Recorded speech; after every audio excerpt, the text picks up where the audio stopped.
Well, hi everybody. I'm alive and well. I just witnessed something that was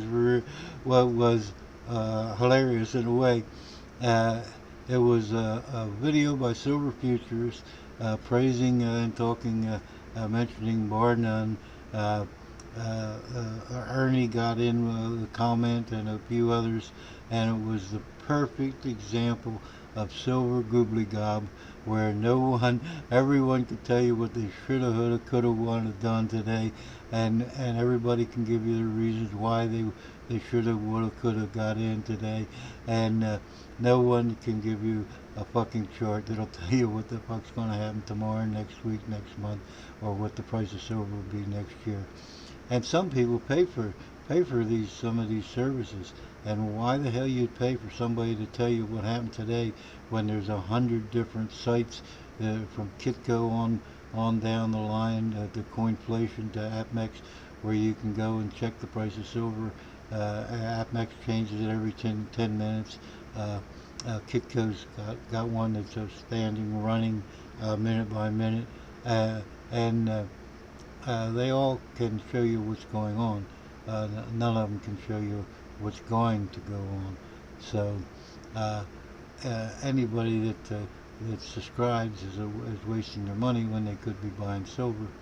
And anybody that wastes their time, listen, um, uh, silver futurist, since he gave up the chickens, I have no interest in watching this guy, because it was interesting seeing his interaction with the chickens and seeing his barn with all the what probably has more value than all the silver he probably owns.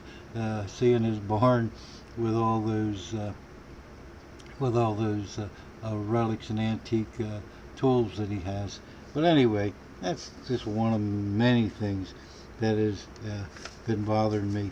Uh, I guess you saw today that we spent who knows how many $100 billion on airport security, and there was a report released today that every time airport security was tested, they tested it 70 times, and 67 times people with fake bombs and guns and knives and every other imaginable thing that they shouldn't have been able to get through with got through. So it works out that 95% of the time a terrorist would have got on the plane with a bomb, with a knife, with a gun, with a plastic gun or whatever, and they wouldn't have even gone through a second frisking.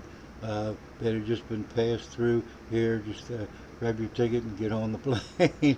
So it's frightful, the simple fact that we spent probably $1 trillion that ended up costing us for all this airport security and the wasted time and the you know and then somebody will say, well, we caught one guy some back when, well, if you caught one guy, then where are the other 19 that slipped through? That's what the ratio is, that for every one you catch, 19 slip through.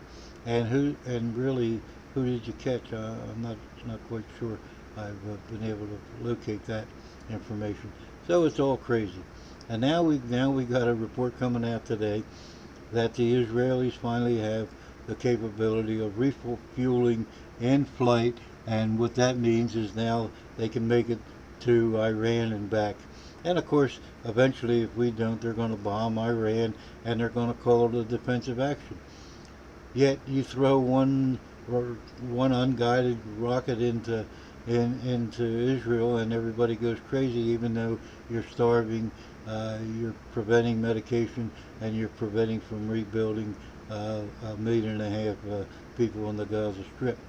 Now, if we want to take the logic that the Israelis use, then no one would be more able to use that logic than if Iran did a defensive attack on Israel, or if any other number of countries. If everybody on the West Bank did an uprising and started killing off these people that stole their land. Listen, Israel's sitting there and they're living off of the Holocaust, and the Holocaust has got nothing to do with any of this.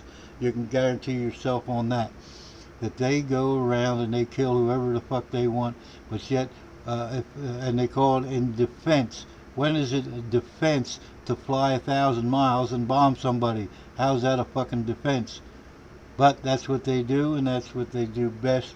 And then they come to weeping to us and say, "Well, veto any action that we that comes up before the UN. You know, we'll never have a two countries solution to this. We'll never have any solution in the Middle East as long as the Israelis are playing the U.S. Congress and the idiots in the Congress." But that's neither here nor there. Now, here's an interesting fact that the Iraqi government admits that when they lost these two recent towns in western Iraq, that when their troops pulled out, they left 2,300 Humvees. Well, if you want to buy some stock, buy it in Humvees, because we can't give them to the Iraqis fast enough for them to give them to ISIS. Now, how fucking crazy!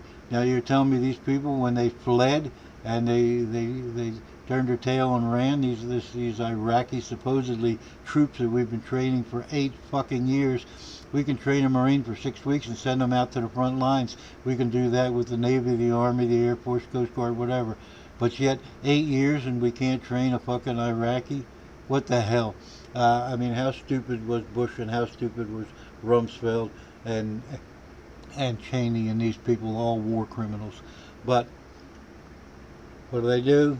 Now we're sending 2,000 more vehicles. Now we said we're going to keep 1,000 in reserve and give them the other 1,000. So then, at least when ISIS gets a hold of that 1,000, it'll be their 1,000 against our 1,000. Now, it's ludicrous how this Iraqi government is being run. Now, let me see. I got a note here. What am I saying? Oh, Iran. Yeah. Oh well, we just talked about that. I was recently listening to some articles by Noam Chomsky, and if any of you ever get a chance, listen to his or buy his books. There's a couple great books out. One's called Blowback. Now, there's been nothing, absolutely nothing. No one's selling anything, and no one's buying anything at the flea market. So that to explain my absence. There's just at these prices, no one has anything to sell. Everybody that really needed money, they're beyond broke now, and they've sold everything out there. And those that have silver and don't need the money certainly don't want to sell at these prices. So Tom's going out there looking, but he's not finding any sets. We need a couple of grandfathers to drop dead so their grandkids can sell off these sets real cheap, so I can get a few more sets, I guess. But that's about it. Nothing new in New Jersey. We're in the midst of a couple of thunderstorms here. Things are supposed to rain tomorrow and clear up and be a little cooler than they've been, but nothing like Texas. I guess the drought has ended.